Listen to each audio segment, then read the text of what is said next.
What is up? It is Domosaurus here, and I have been asked a lot how I got my knife rank in zombies, so I decided to make a how to play zombies better video, because Treyarch never actually said how to get any ranks. It was kind of gay of them. They never put it in. I thought maybe after Ghost came out they may just kind of give it to us now that it wasn't the new CoD game, and it was gay. So overall, you're just gonna have to play better zombies, and so a lot of people are really bad at it and get fed up with it, and I used to. So here's some steps I kind of took and found very helpful. The very first one to come to mind would be the natural one for me to think first, and that's to stop camping if you do that and always train. The only time training might be bad is if you're on a pretty small map with other people. It can mess up other people's games, not game, and it could mess up yours, because if they're training, you know, their horde can run into you.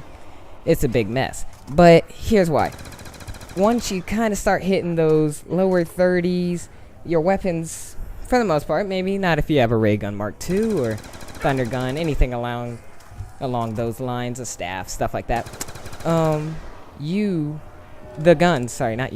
The guns become kind of weak. LMGs have been weak for a while by that point. Snipers, okay, snipers are still pretty good depending on the sniper. And assault rifles are starting to weaken. SMGs only can hold up for a couple more rounds, and the thing is, the zombies are going to start getting closer and closer to your camping spot until you get pushed out or boxed or worse. And that's why usually if making it to 30 is kind of rare, that could be your problem. Yeah, because it starts to happen in the high 20s, low 30s, depending on your gun. But you know, of course, ray gun Mark II, paralyzer, wonder weapons in general can usually hold up a lot longer. But yeah, train in a circle, but don't train too fast. That's definitely another big one, because your train can split. I know this is a big problem on the Kino stage. That's a real popular training spot.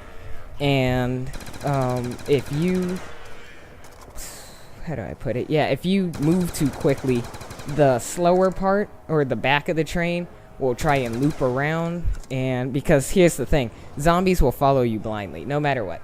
They don't really know any better, to be honest, so they don't actually think to outsmart you. You have to put yourself in a situation where you can be outsmarted by stupid zombies.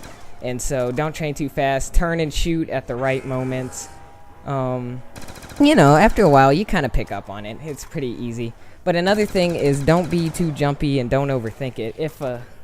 If you don't have Jug yet and you're at a barrier, and we've all been hit with this one zombie that pops up out of nowhere and then smacks you once and then smacks you again and you're down. And you're like, where did that zombie even come from? Don't turn towards the zombie and try and shoot it after getting smacked the first time. Your reflex won't be fast enough. Your gun won't be fast enough. It's already going in for its second hit. And the best thing to do is to turn, run from the zombie, because you kind of know what area it is, because the little red mark thing already shows that you got hit from that direction. So immediately turn, jump. You'll notice a lot of good players will like just jump in the other direction. It's almost a reflex to them, because they know they're not going to survive if they actually try and fight it right there. Usually if you don't have Jug, your weapons aren't usually powerful yet. You might have like a ray gun, you never know. But for the most of us, if you have an SMG or a pistol or something, it's just not gonna work. What else is, if you're playing multiplayer, cooperate. The one thing that always turns off a lot of, well, turns off kind of sounds sexual, but that makes a lot of, I don't want to say good players, but you can kind of tell when somebody's more or just better at zombies than the average. What kind of makes us like, alright, see ya, when we get into a lobby is when you get in and there's people who think they're in charge or who's arguing. The little squeakers who's like, everybody's gonna do everything my way. Yeah, see, it's just, that's not gonna work. Everybody's gonna try and do 4 different things, and everybody's gonna go down. I always hate it when I hear, oh, if you go down, don't expect me to revive you. See, so now you're not gonna get revived by the other guy, and it's a whole big issue when people are like, oh, you're gonna rage quit or something. just cooperate with your lobby. If you're not gonna cooperate, play solo. And that leads me to the fifth one. I think fifth one for this one and the last one for this episode. But play a lot of solo. If I know sometimes it's boring to play solo, I really do, because it gets tedious, it's boring, there's no friends to kind of crack jokes with, but it's a lot easier to manage. It's a great way to kind of start. You're not dependent on anybody, really. You can only get tops 4 downs unless it's Die Rise or Alcatraz. I believe those are the only 2 maps where you could get more than 4 downs. Yeah, I think with the Who's Who and the little Alcatraz ghost thing. I don't know. I don't play a lot of Alcatraz. I don't know what it's called, but you know what I mean with the electricity. Yeah, any other map you can only get 4 downs. So you're not dependent on somebody, and you'll start to notice maybe first off you only make it to like round 9 or 10.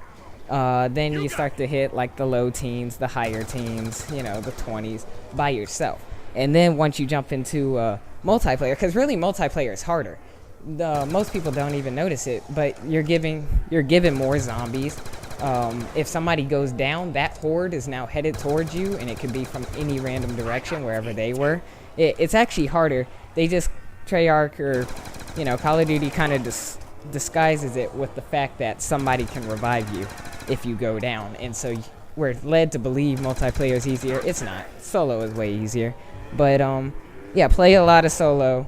And well, that's pretty much it for this video. This is part 1 of 2. If you want to see part 2 or have any good ideas yourself that I have not put into this one, then leave a comment, please subscribe, and I will see you on another video.